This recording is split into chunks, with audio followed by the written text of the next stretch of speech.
My name is Michael. I'm a 35-year-old divorced man. Due to various connections, I ended up working at this company, but on my first day, something unexpected happened. I bumped into my ex-wife, Jessica, whom I had married 10 years ago. Life with Jessica was quite challenging in many ways. Well, honestly, it had been tough even when we were dating. Wait, Michael, is that you, Michael? This is so funny. What are you doing here? My ex-wife, Jessica, was laughing loudly at the company's entrance. She was drawing attention with her loud laughter, but she seemed completely unaware of it. I couldn't help but smile wryly at her, still not minding the time and place at the age of 35. Despite our rough breakup, I was surprised she could talk to me so nonchalantly, but I tried to act mature. Yeah, long time no see. Actually, I started working at this company, and today is my first day. Are you working here as an employee, Jessica? I decided to confirm just in case. Then Jessica looked very pleased with herself. That's right. I'm currently a temp worker, but I'll be a full employee soon. Speaking of which, didn't someone have a wife and then became unable to work? Oh, those were tough times. Her words brought back bitter memories for me. I married Jessica when I was 25, and she was the first girlfriend I ever had in my life, having been unattractive before. We met at a mixer that I was almost forced to attend by my coworkers, which Jessica also attended. I thought she was incredibly cute, someone who could be mistaken for a celebrity. Looking back now, I think it was foolish, but it was love at first sight for me. Michael, are you not much of a talker? Sitting next to Jessica after switching seats, she gave me a kind smile as I became too nervous to speak much. No, it's not that. I just don't get used to places like this and get nervous. As I stumbled over my words, Jessica nodded and responded seriously. I get what you mean. People often think I'm used to mixers, but meeting new people always makes me nervous too. I was surprised by Jessica's words. I really thought Jessica was used to mixers. She seemed like someone who could talk to anyone without getting nervous, and that must have been apparent on my face. Jessica gave her a smile and teased me. You thought I got used to mixers, didn't you, Michael? Since she hit the nail on the head, I decided to confess. Sorry, I did think that. I was worried she might get angry, but Jessica just laughed. But you're honest, Michael. When I bring this up, most people say they didn't think that at all. I appreciate someone who's straightforward. With those words from Jessica, I fell head over heels in love. We exchanged contact information then and there, and started messaging each other little by little after the mixer. I remember being very careful with every single word in my messages. I often sought advice from my younger brother Ethan, who lived with me. Just reply normally, you'll be fine. Don't overthink it. Ethan and I lost our parents in an accident when I was in college and he was in high school. I'm a quiet type who's not good at socializing, while Ethan is outgoing and good at it. Though we're different in personality, we got along well. Michael, hi, you must be tired from work, but would you like to go to a movie on your next day off? I was so happy when Jessica sent me that message. I quickly agreed and asked Ethan to help me pick out an outfit. On the day of the movie, I was nervous from the morning, and Ethan laughed a lot at me. Sorry to keep you waiting. Did I make you wait? Even though it was before our meeting time, Jessica ran up to me, looking apologetic when she saw me. Not at all, it's fine. I'm sorry for making you run. I've been looking forward to today. I feel the same way. All right, let's go then. We immediately headed to the cinema and enjoyed the movie. It was a popular action movie at the time.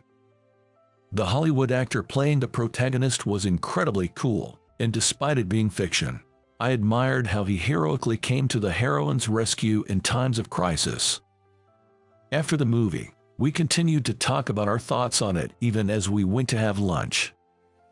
Once lunch was over, we strolled around the shopping mall where the cinema was located. We had planned to part ways in the evening because she had other commitments that day.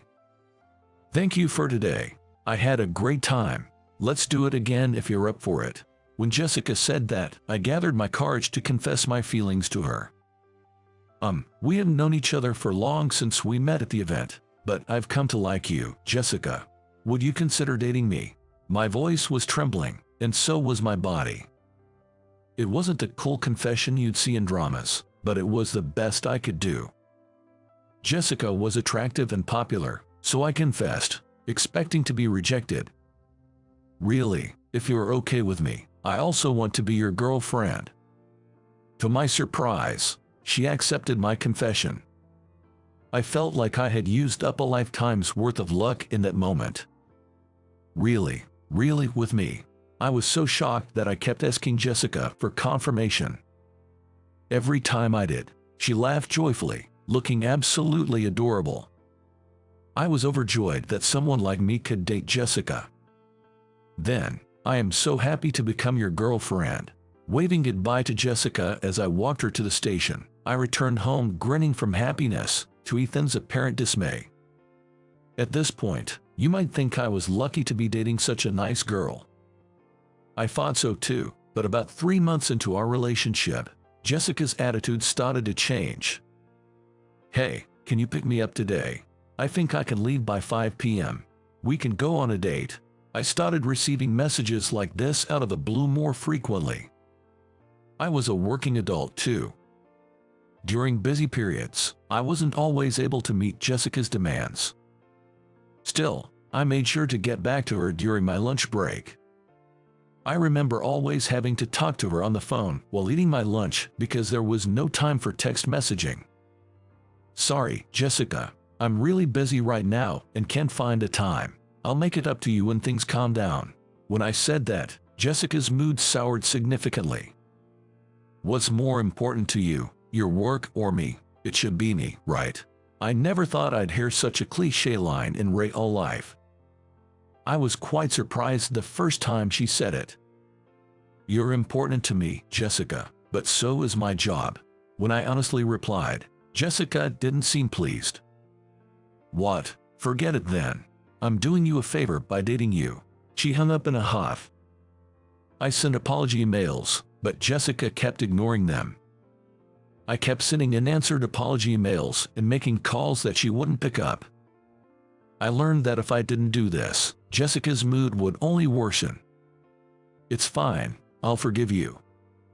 Only after she said this, bought her an apology gift, and took her to her favorite upscale restaurant would her mood improve.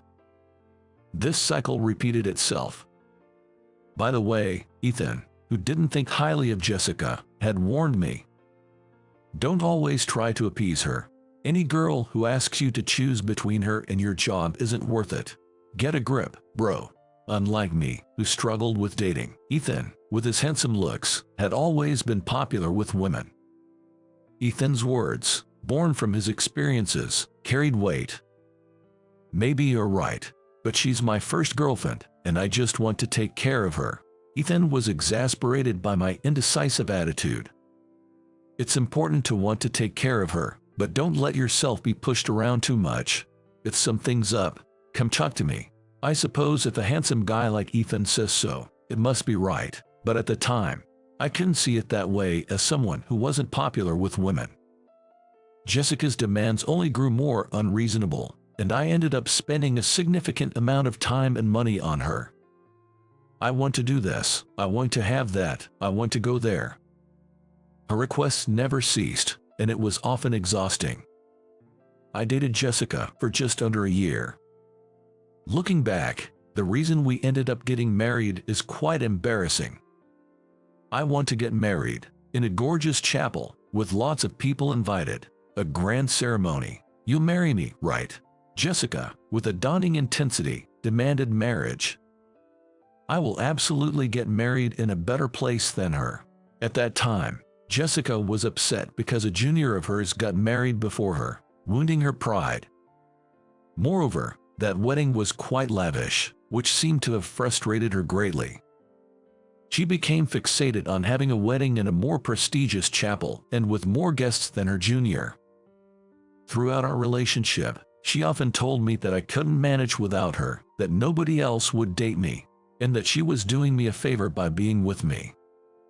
Having always lacked confidence, I was convinced by her constant remarks that I needed her and ended up doing whatever she asked. Okay, let's get married. Really? Thank you. Will you fulfill my request? You'll make my dream come true, right? And so, I fulfilled all of Jessica's desires: the engagement ring, the wedding venue, and the honeymoon. My savings weren't enough, so I had to cover the shortfall with loans. On the day I moved out of the apartment to get married, Ethan was still worried for me. "Are you sure about this, bro? Is she really the right person for you to marry?" "It's okay. I'll be happy, I promise. Thanks for worrying about me until now." I wanted to reassure Ethan, who looked concerned, so I made sure to smile. After the lavish wedding, about a month passed, and then, without discussing it with me, Jessica quit her job. "I've always wanted to be a stay-at-home wife. I don't want to work hard anymore, so you'll have to do your best at work." Faced with her demand, I worked extremely hard. I did overtime nearly every night and took on any job available. All my efforts were to maintain our lifestyle with Jessica, but she complained about my late returns. "How many times have I told you, which is more important, your work or me?" When I came home late at night, I had to listen to Jessica's hysterical scolding, leading to many sleepless nights. The overwhelming lack of sleep and stress continued, and it was clear what would happen to anyone in such a state. One day, I finally collapsed at work and lost consciousness. "You're suffering from overwork and mild malnutrition. It's dangerous to keep working like this. You need to be hospitalized." With a serious expression, Dr. Thompson scolded me, leading to my immediate hospitalization. Feeling relieved to be in the hospital, I fell asleep as if I had lost consciousness. The next day, I was awakened by Jessica's shrill voice. "Hey, Michael, what are you doing? Get up and go to work." Jessica was peering down at me, screaming furiously. "If you're not working, where's my money going to come from? What are you doing? I married you, so you better work hard for me." The nurses rushed over to stop Jessica due to her loud screaming. "Are you his wife? Please stop. Can't you see how he looks? Now is not the time for this." The nurses were calm but firm in trying to pull Jessica away, who was resisting fiercely and screaming. "I married this man. He should work for me for the rest of his life." The nurses managed to remove the rampaging Jessica from the room. I felt incredibly pathetic, but I couldn't stop the tears from flowing. It became painfully clear what I meant to Jessica. After 2 days in the hospital, I was discharged and went home. Jessica didn't come to the hospital when I was discharged. I was afraid to go home, thinking about Jessica's mood. "I'm home. Sorry for making you worry." As I timidly entered the house, Jessica stood in the living room, arms akimbo. "Now that you're discharged, you're going back to work tomorrow, right? You have some paid leave, but it doesn't cover everything. So make sure you handle it properly." As expected, Jessica was in a terrible mood, and I apologized profusely. The day after I was discharged, I tried to go to work. But for some reason, I couldn't make myself step out of the entrance. My legs just wouldn't move. Cold sweat broke out, and I struggled to breathe. Scared by the clear anomaly, I called out to Jessica with a trembling voice. "Jessica, could you come here? Something's wrong with my body." What are you doing? Hey, aren't you supposed to be at work by now? Hurry up and go." Angry that I couldn't move, Jessica forcibly pushed me out of the entrance. The moment I was pushed out, I lost consciousness. Later, I learned that a startled neighbor had heard me collapse and called an ambulance, and when I woke up, I was back in the hospital. Jessica didn't come to the hospital, nor did she reply to my messages. I was hospitalized for just one night before returning home. "I'm home. Jessica, are you there?" Unlike before, Jessica wasn't standing in the living room. The furniture and appliances were gone, too. I stood there dumbfounded. For a moment, I even wondered if I had walked into the wrong house. Then, I heard a noise from the entrance and hurried over. Jessica was standing there. "Jessica, where have you been?" "The house is." Before I could finish, Jessica thrust a ring in front of me. Taking it reflexively, I saw it was a wedding ring. "What? Jessica, what is this? A divorce?" My heart pounding, I asked Jessica. "What a hassle you are. Do you know how much trouble you've caused me? I refuse to care for a sick person. If I stayed married to you, we'd live in poverty.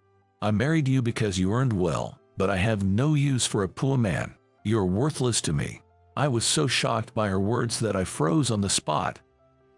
While I was frozen, Jessica continued. "I'll take the furniture and appliances as compensation for my troubles. You have no complaints, right, poor man? Be grateful you could marry me, even for a short while." Jessica left those words behind and walked out of the entrance. I was unable to chase after her, only able to stand there and watch her leave in a daze.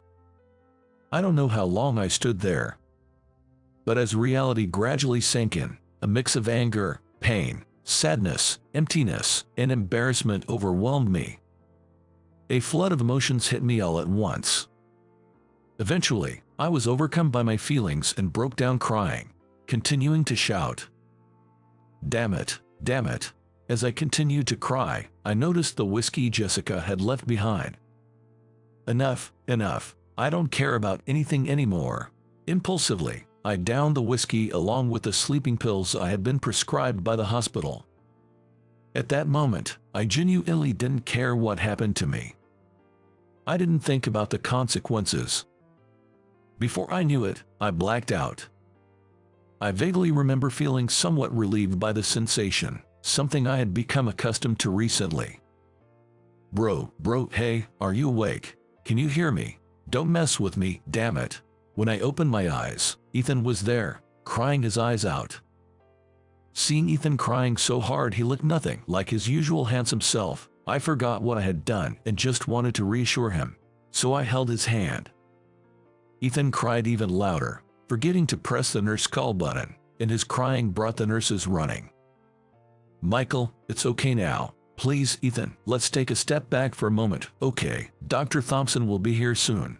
Ethan, slightly hyperventilating from crying too much, was led out of the room by a nurse for a moment. After that, I underwent various treatments and Dr. Thompson's examination. As time passed and my consciousness cleared, I remembered the way Jessica treated me and burst into tears again. I ended up causing a scene and inconveniencing the nurses.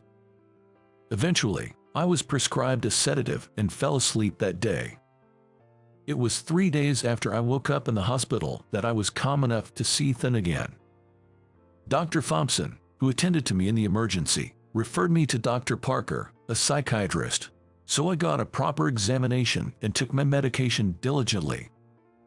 Dr. Parker, the psychiatrist, allowed Ethan to visit me after seeing my condition, and I met him for the first time in a while. "Ethan, I'm really sorry about what happened this time. I did something I shouldn't have. You're the only family I have left, and I'm truly sorry." I apologized sincerely to Ethan while lying on the bed. "That's right, you idiot. Do you have any idea how shocked I was? When I found you collapsed on the floor, I thought my heart would stop." Ethan, with tears in his eyes, continued to scold me, and I kept apologizing. The only family member I have was lying there, eyes rolled back, not waking up no matter how much I called. I was out of my mind with worry. Upon saying that, Ethan started crying again. Moved by his tears, I found myself crying as well. We continued to cry in the hospital room for a while. "By the way, how did you end up coming home?" "I'm glad you did. It saved me, but I've been wondering." I asked about that time once our tears had dried. "Well, I hate to say it, but I got an email from that woman. It was fun having a handsome brother-in-law during my married life. Bye-bye, take care, handsome." The moment I saw it, I had a really bad feeling. Hearing that, Ethan had rushed out of his office in a panic. "But what about the automatic lock at the front door?" I pressed the neighbor's apartment number and asked them to open it. The moment the intercom connected, I shouted, "I'm Michael's brother from next door. Something might have happened to my brother. Please, I beg you, open the door." I need to thank the neighbor, Sarah, who believed in Ethan. We only greeted each other when we met, but it was good to have some interaction. "Let's go thank her when you're discharged." Was her name Sarah? I got her name. Sarah must have been shocked too. I feel so bad. Nobody wants to see their neighbor collapsed. No, actually, I was the only one panicking. Sarah was incredibly calm. Ethan shared the details of what happened at that time.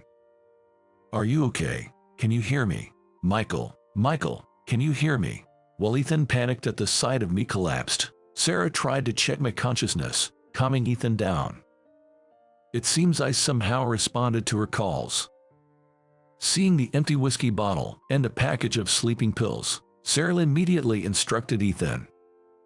"First, please call an ambulance quickly. It's 911. Do you know this address? It'll be faster if you give them the address." Sarah ran to the kitchen, rummaged through it, and came back with a kettle, cling wrap, and a spoon, having filled the kettle with water. "Could you please lift his back a bit?" Following Sarah's instructions, Ethan, who had just finished the call, helped me sit up. Sarah then inserted her hand wrapped in cling film into my mouth. "Are you okay?" To the frightened and flustered Ethan, Sarah explained, "Your brother has consumed alcohol and sleeping pills together. We need to make him vomit a bit to dilute the concentration in his blood. Let's do what we can until the ambulance arrives." I was made to drink water from the kettle and managed to vomit a little. This was repeated several times as they continued to provide first aid. When the ambulance arrived and Ethan was about to board, Sarah reassured him, saying it would be okay. "I really owe her big time. If she hadn't been there, things could have been much worse for you. We need to rush over to Sarah with a gift as soon as I'm discharged. Let's bring her something really premium." Talking it over has helped me sort things out and calm down. "Are you feeling better now, too?" Seeing Ethan's composed expression made me feel relieved. Crying all that out has cleared my head. It might take some time to fully recover, but I'll get there. I then shared with Ethan the things I hadn't been able to tell him about Jessica. I shared the reason behind my drastic actions, the event that triggered it all. As the story unfolded, Ethan's expression turned furious, and I couldn't help but feel intimidated. "Seriously, she really did that?" "Ethan, I'm okay, really. Calm down, your face is scary. Calm down, Michael. Where's the ring?" "Oh, where did that go? Maybe it's in my bag." I wondered, having no clear memory after seeing the ring and taking the pills. Ethan grabbed my bag and started rummaging through it. "Isn't this it?" A ring was pulled out from inside. "I must have put it in there unconsciously," I mused, and Ethan looked at me with disbelief. "Conscious or not, it doesn't matter. Just throw it and cut ties with that woman for good." I decided to throw it. "Could you throw somewhere on the road for me? I want to end this as soon as possible." "Leave it to me, I'll make sure it's thrown. Just focus on resting and recovering until you're discharged. Now, lie down. You must be tired after all that talking." After hearing that, I felt a bit tired and lay down. With the ring in hand, Ethan left, and I drifted off to sleep. Waking up later, I saw a message from Ethan confirming that the ring was thrown, and I realized I felt relieved that my marriage was over. It was clear that living with Jessica had been a significant source of stress, even if I hadn't fully acknowledged it. A few days later, I was happily discharged from the hospital. With the high-end sweets Ethan brought, we headed to Sarah's place. "Oh, Michael, I'm so glad to see you've been discharged," Sarah exclaimed with tears in her eyes, and I couldn't help but tear up too. "Thank you so much. I heard everything from my brother. I owe my life to you. We're truly grateful for saving him." Ethan and I expressed our gratitude together, and Sarah responded, "As a nurse, I just acted on instinct. I'm just glad you're well now, especially after finding you collapsed at the entrance. I promise I'll never do anything like that again." I'll take better care of myself. Please, make sure you don't. Remember, you have a brother who cares deeply for you." Ethan nodded in agreement with Sarah's encouragement. Since I intended to continue living here, I thought it best to inform Sarah about my divorce from Jessica. Though you might have guessed from the incident, I've divorced my wife, so I'll be living alone from now on, but I'm not planning to move, so I hope we can continue to be good neighbors. I see, but I'm really sorry. I'm not sure if it's my place to say this, but I think it's good that you got a divorce," Sarah said with a somber expression. Sarah had a bitter expression on her face. She shared that when I had collapsed in front of the door, she was shocked and knocked on the door, which was answered by Jessica. "Your husband has collapsed. Does he have any chronic conditions? Should I call an ambulance?" In response to Sarah's question, Jessica coldly replied, "I don't care, just leave him there. He's useless anyway." With those words, she dismissively closed the front door. Hearing this, Sarah hurriedly called an ambulance. I could only offer a wry smile, but Ethan was furious once again. What a terrible woman. Who's the useless one here? I was shocked. How could she say such a thing about her own husband? Sarah seemed angry, perhaps recalling the incident. "Thank you so much, really, for saving me not just once but twice." I thanked to Sarah again. "I apologize for overstepping, as this was between you and your spouse, and I'm an outsider. But now that you're divorced, I had to say it. Michael, there are plenty of better people out there for you. Please feel free to reach out if you ever need to talk about anything. It's a promise," Sarah said, offering her contact information to both Ethan and me. After thanking her once more, Ethan and I returned to my apartment next door. "Sarah is such a kind person. I'm lucky to be surrounded by amazing people like you, Ethan." Ethan turned away without responding, his ears red from embarrassment. Knowing he was just shy warmed my heart. A week later, Ethan moved into my place without a word. "Ethan, what's with all the stuff? Why not? You haven't replaced anything yet, right? I brought my stylish appliances and a stylish me myself. Be grateful. You're moving in." I was taken aback by his sudden decision. "Of course, it's more fun with me around, isn't it? Any complaints?" "No, right. Ahaha. No, none. Thanks, Ethan." I laughed out loud for the first time in a while, and we started living together again, something I hadn't done in years. I was truly happy, having thought living alone might be lonely. I realized that my brother had moved in with me out of consideration for how I was feeling. "Hey, are you listening? What are you zoning out for?" I was lost in thought about the past, and before I knew it, I was zoning out. Jessica was standing there with a displeased look on her face. Sorry, I was just thinking. Did you say something? So, Michael, did you get a job as a janitor or something? Your luck has really gone downhill since our divorce. That's what happens when you let go of a catch like me. I felt no irritation towards Jessica's condescending tone. I just found it pitiful. The old me might have been intimidated, but I'm different now. You haven't changed, Jessica. Still no growth, but I'm lucky to have divorced you. Our marriage was a dark chapter in my life. Jessica was surprised by my words. I had never spoken to her like this, not during our time as a couple or after we got married. Jessica, with her high pride, quickly turned red and started trembling. This was a familiar sign, the precursor to her starting to scream. Just as I was considering covering my ears to block out the noise, someone called out to me. "President Johnson, we've been looking for you. Hurry up, the board meeting is about to start." My secretary, Emily, was waiting. Dressed sharply in a suit, wearing glasses, she was the epitome of a professional secretary. Sorry, did I lose track of time? I'm coming." I hurried along with Emily, leaving Jessica behind. It was Jessica's trembling voice that stopped me in my tracks.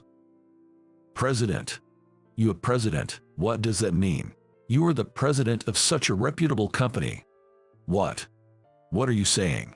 You must be a janitor at best." It was Emily who stopped in her tracks at those words. She turned around with a wry smile already forming on her face, ready for battle. For some reason, Emily holds me in high regard and has declared that she won't tolerate any disrespect towards me. "How dare you? President Johnson is the new head of our company, and your remarks are disrespectful not just to him but to all janitors." Emily was likely fuming, even though I couldn't see her face. "President, but when we were married, he would collapse just going to work. Useless, poor. Married, oh, the ex-wife. Yes, the infamous ex-wife." Emily began to speak with an excited demeanor. Having heard about my experiences with Jessica, Emily had once mentioned that she'd like to give the former missus a piece of her mind if they ever met. In a way, this was a moment where her wish came true. Infamous. Yes, we've heard about the demanding wife who abandoned President Johnson when he collapsed. What a shame, ex-Mrs. Johnson. If you had supported him, you could have been the wife of a company with an annual turnover of $20 million. What a big fish you let slip away. Emily spoke with exaggerated disappointment. What a pity. Jessica's face turned bright red. $20 million. Did you say $20 million? Come on, President Johnson. The board meeting is about to start. Let's go. Emily urged me cheerfully. Having said her piece, and we headed to the board meeting. Leaving Jessica standing there stunned, I walked away. At that time, besides the divorce and living with my brother, there was another significant event in my life. My brother's startup. "How about joining me, bro?" Ethan asked me earnestly. Overcoming the divorce made me feel like I could do anything, so I decided to start the business with Ethan. There were trials and errors, and times when things didn't go well, but we kept pushing forward. Working together as brothers was fun and rewarding. Before we knew it, the company had grown significantly. The company I first joined had become a subsidiary, and after consulting, I was appointed as the president. After a board meeting, Emily and I were leaving the conference room when Jessica was waiting. "Great job on the meeting, Michael," she said, trying to link arms with me. I shook off her arm forcefully. "What, can you stop?" I said, and Jessica approached with a smirk. "Michael, you're still single, right? Let's forget the past and start over. I'm still unmarried too," she suggested. Ethan's voice cut through just as I was getting fed up with Jessica. "Figures, a woman like you would still be single." Ethan was openly displaying his disdain for Jessica. The furrow between his brows was deep. "Ethan, long time no see, still as handsome as ever." Jessica tried to switch gears, appearing pleased, despite Ethan's words. "Could you not call me that? We're strangers to you." "Strangers, really?" Jessica was frustrated, but we were indeed strangers now. "Thank you for your hard work. Are you done for the day, Emily? Thank you for always looking after my husband," said the voice of my beloved wife. Turning around, I saw my wife, Sarah, with a gentle smile. "Mrs. Johnson, it's my pleasure." Emily responded with a polite nod. "Yeah, we're all done. Sorry for making you wait." You mean, oh, I've seen you somewhere before," Jessica exclaimed, recognizing Sarah.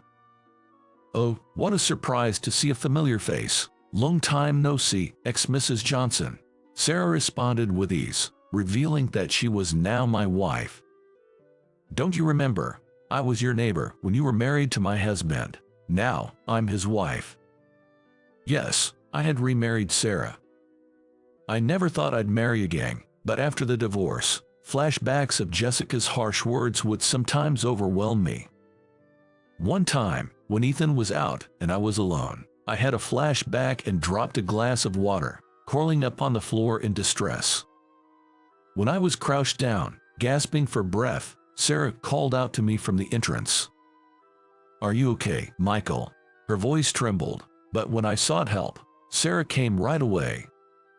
As a nurse, she likely grasped my condition and offered comfort. Her gentle strokes on my back soothed me.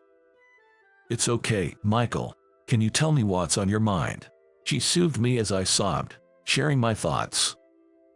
I'm just as Jessica said, worthless. I can't do anything right. That's not true at all.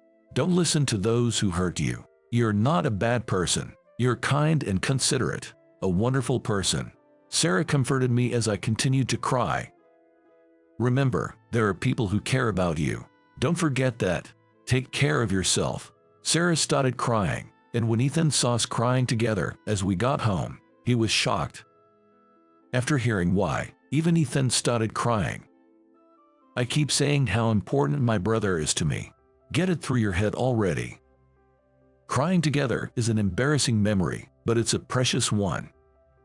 Since then, I've had my moments of anxiety, but each time, Sarah and Ethan have been there to help me.